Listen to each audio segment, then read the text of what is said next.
Welcome back, everybody. I'm Jake, the Scary Story Guy, and today we're talking about Mike Flanagan's fifth and final horror miniseries for Netflix, The Fall of the House of Usher. And if that title sounds familiar to you, maybe from 10th grade English perhaps, that's because this series sets the works of Edgar Allan Poe in the present day, taking its inspiration from not only the titular House of Usher story, but also from many of Poe's other stories and poems as well. And of course, as is typical for Flanagan, you're going to recognize a lot of faces here from his past projects, familiar actors, playing new characters, and once again, Flanagan, many of these characters do have a tendency to start reciting poetry, breaking out into monologue, a lot. So The Fall of the House of Usher follows pharmaceutical CEO Roderick Usher and his sister Madeline as they attempt to navigate their famous family through legal troubles and perhaps something far more sinister. For as members of the Usher family start to die one by one, both their lives and a terrifying mystery begin to unravel. Now, I want to get my feelings on Mike Flanagan out on the table from the jump here. Quite simply, I think he is the best director working in the horror genre today. There's also a case to be made for Ari Aster, but as he's only made 2 honest-to-God horror movies, I think I need to see a little bit more from him before I give him the crown. Flanagan, by contrast, has made several very good horror films, including my personal favorite, his adaptation of Stephen King's novel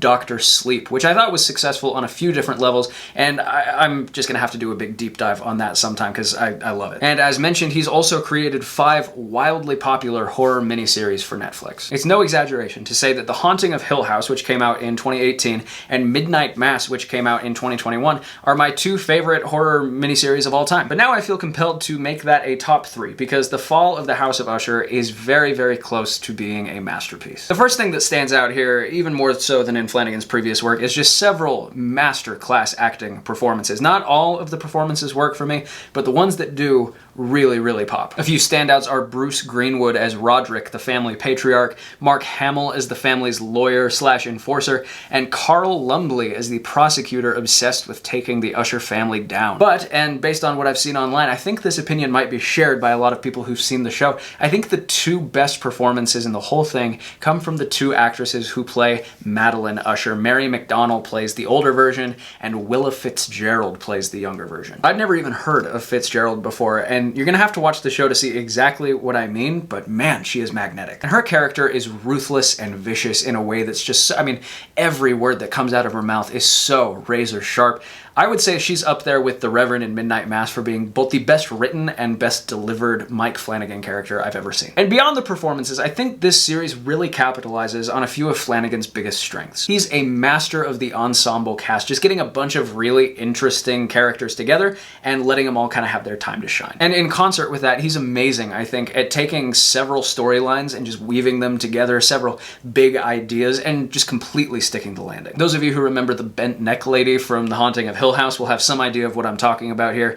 Also, just the way that he was able to satisfy both fans of Stephen King's novel The Shining and his novel Dr. Sleep, while also kind of being faithful to Stanley Kubrick's very different film adaptation, is not an easy thing to pull off. I think he's really got a gift for this stuff. In the case of Usher, he's weaving together the characters, the storylines from a whole host of Edgar Allan Poe stories. I felt like I got a lot of the references, but I'm sure plenty went way over my head. But I was just beyond impressed with how he managed to take pieces of so many different stories and fit them all in under that bigger umbrella of The Fall of the House of Usher. He also does a phenomenal job of keeping enough mystery and tension present to keep the audience intrigued and coming back for more, even though he's spoiled huge portions of the story right from the very beginning. Like, no exaggeration. It's not even a spoiler for me to tell you this because it's established in like the very first scene of the show. All 6 of the Usher kids are gonna die.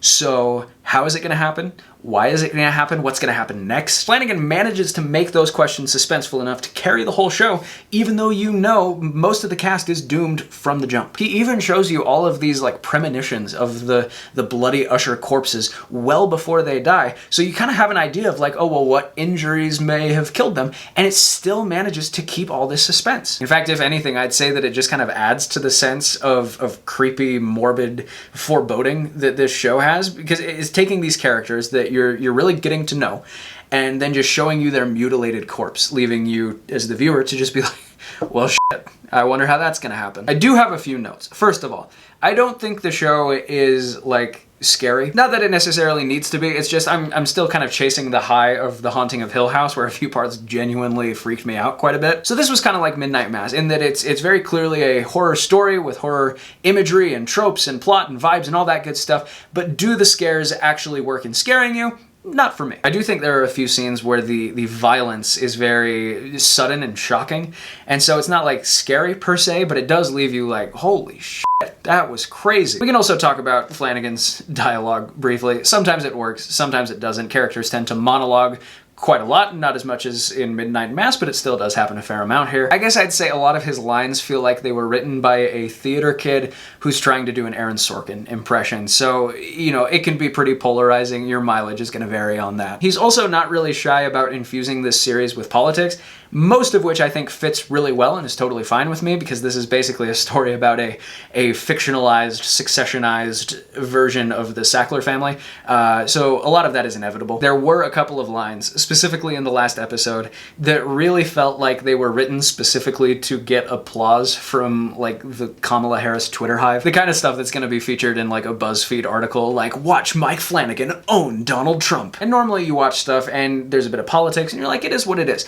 There are just a couple of moments in here that are so kind of unsubtly preachy that it really took me out of it. It felt just kind of like a distraction more than anything. So I do think those criticisms at least serve to bring The House of Usher below Hill House and Midnight Mass on kind of my Mike Flanagan power rankings. But like I said, this is a very close third. It is a solid series, fantastically acted, just so impressive how he weaves all these storylines together. It is a great time. I'm gonna give The Fall of the House of Usher 4.5 stars out of 5. All right, guys, as always, stay tuned for more spooky content coming soon. We are quickly approaching the end of October, but I'm not done yet. So thank you for watching this video, and here's hoping you survive to see the next one.